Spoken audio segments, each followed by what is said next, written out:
Hey everybody, I get asked about my career path all the time, and that's why today I want to talk about my journey to becoming a therapist, as well as things I wish I knew when I first started.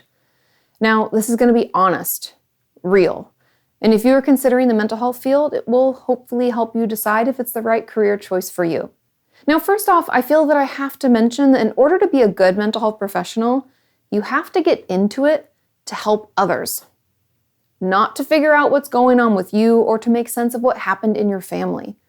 Too often I hear from patients and viewers that their therapist uses much of their sessions to talk about their own issues or reacts to things they say in a non-therapeutic way, like getting angry or referring them out when it's not really necessary.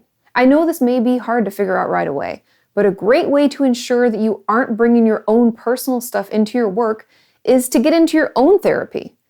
As I mentioned before, I believe it should be mandatory for all mental health professionals.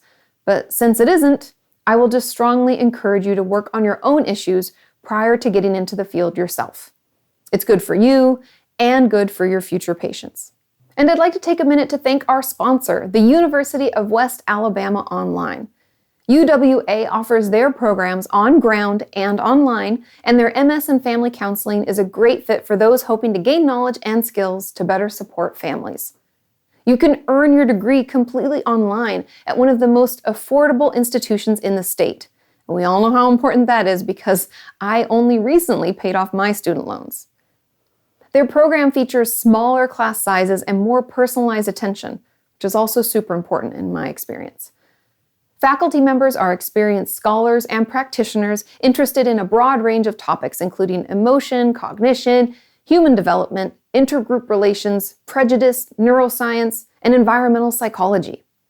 So check out their MS in Family Counseling by clicking the link in the description. The first portion of my career path started in undergrad since I majored in psychology.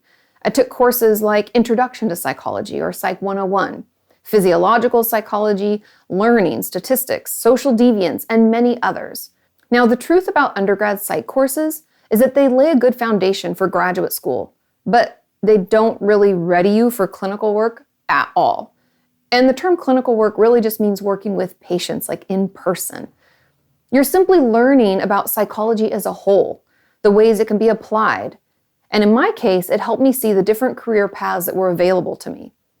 I could dig into the science and the research and the medical model and change to pre-med, become a psychiatrist. Or I could stay away from clinical work completely and focus on research and become a research psychologist. Or prefer not to use my psychology degree fully and get a job in something like human resources. But what I chose to do was to focus solely on clinical work and look into the ways that I could become a licensed therapist. And to be completely honest, after undergrad, I wasn't entirely sure that I wanted to become a therapist because it meant 2 more years of school, and school's really expensive.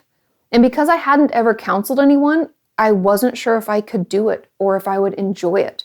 So I applied for some counselor jobs at free clinics and treatment centers in the area, and I ended up at a place called St. Anne's. And it's a foster home for parenting or pregnant teen girls. Now, this job allowed me to use some of my psychology knowledge to support the girls, and it helped me see if I was actually interested in the therapy field. Now, that job was crazily exhausting. I would have to take a nap after every shift. But at the same time, it was also incredibly rewarding.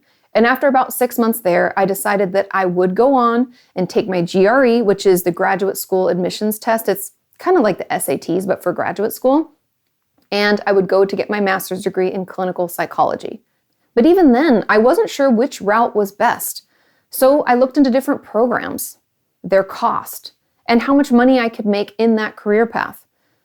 At the time, becoming a psychologist, meaning 4 more years after undergrad instead of 2, didn't seem necessary to do the clinical work that I really wanted.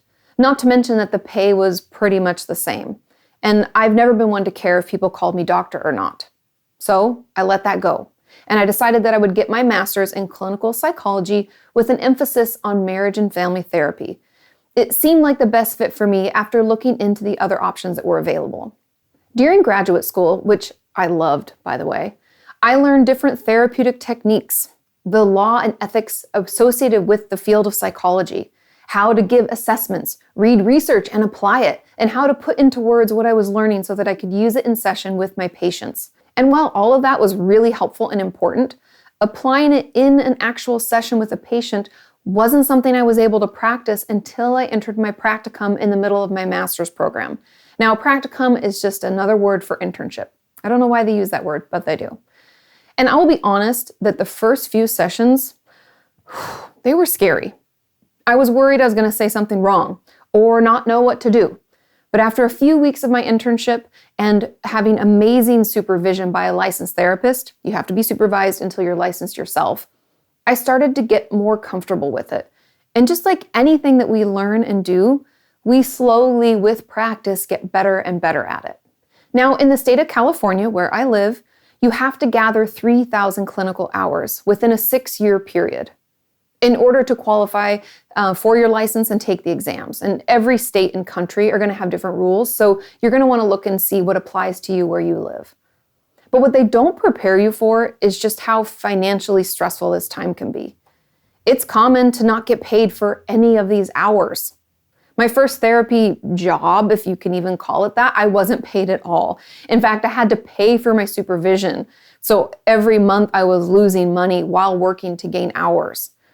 The second therapy job that I got was at an eating disorder treatment center, and it was paid. It paid me $14 an hour, which I was super stoked at the time, but it didn't come with health insurance or anything else.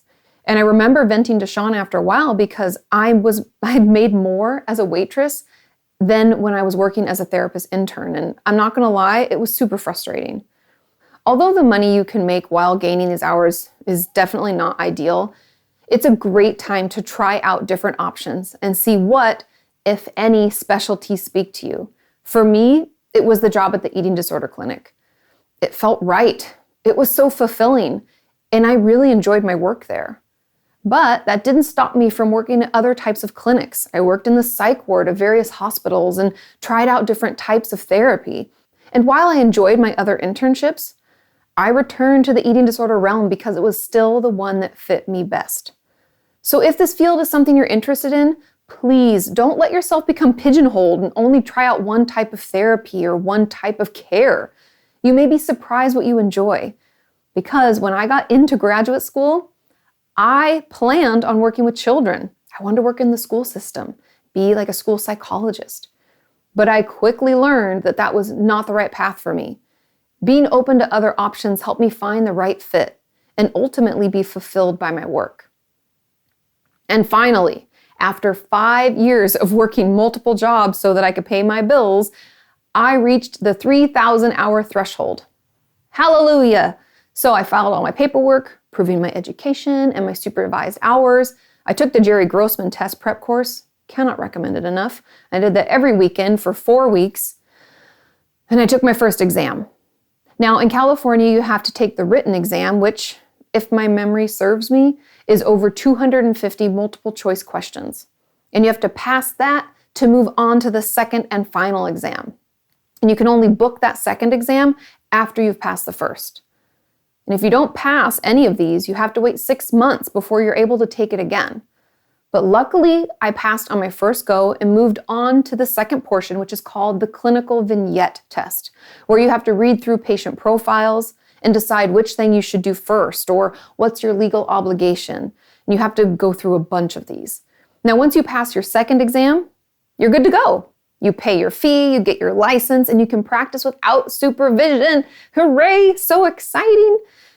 But as upkeep for your license, you do have to complete 36 hours of CEUs, or continuing education units, every 2 years. These are courses or conferences you pay for and attend on various subjects applicable to your work. Like just last week, I took one online about ADHD so that I could learn more, because I feel like there's still space in there for me to learn from other clinicians, and it's a really, honestly, a great part of what I do. While becoming a therapist definitely has its downsides and difficulties, in the end, I think it was completely worth it. It's such a privilege to get to be a part of someone's path to becoming who they want to be. I feel honored to support and challenge my patients as they work to break unhealthy patterns or to overcome the urges to harm themselves.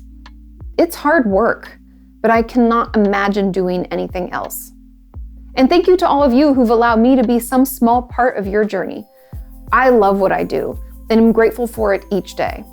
And if you think this is a career path that's of interest to you, you can check out UWA's program below. The link's in the description. Have a wonderful week, and I will see you next time.